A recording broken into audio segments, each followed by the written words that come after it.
All Hiroshi Hatazaki wanted to do was to fix his leaky roof. His roofer said it would cost $5,000. But then the buildings department stopped the work and told him he had to use original slate because he lives in an historic district.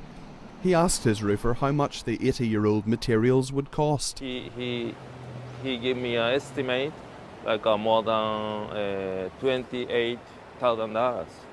So, but no choice. We say, okay, so we have to do, because the landmark say only slate roof.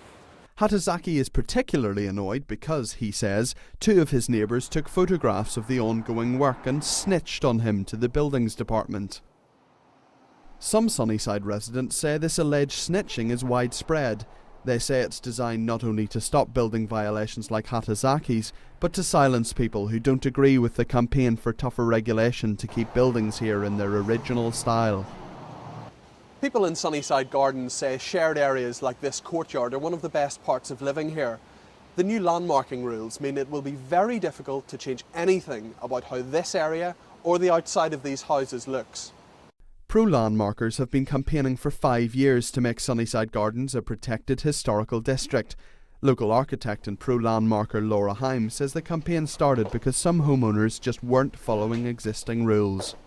It was formed partially out of a frustration that the regulations could not seem to be enforced that were in our neighborhood at the time. And landmarking is a more enforceable and clearer set of rules that will help us to continue to protect our neighborhood. But the leader of the anti-landmarking campaign says she doesn't want her home treated like an artefact. We're talking about a home here. I'm not talking about a museum. I'm not here for people to come and look at the outside of my house and say, oh, that Hudson brick is spectacular. Ronan says she's unhappy that the new rules put a city commission in charge. She says she doesn't want the government telling her what to do with her own home. If this happened in Cuba, it'd be all over the front of the New York Times. Oh, Fidel is taking people's homes now and he's telling them what colour they can paint their door. I mean, it's a joke. The City Council voted unanimously for the landmarking rules last Monday.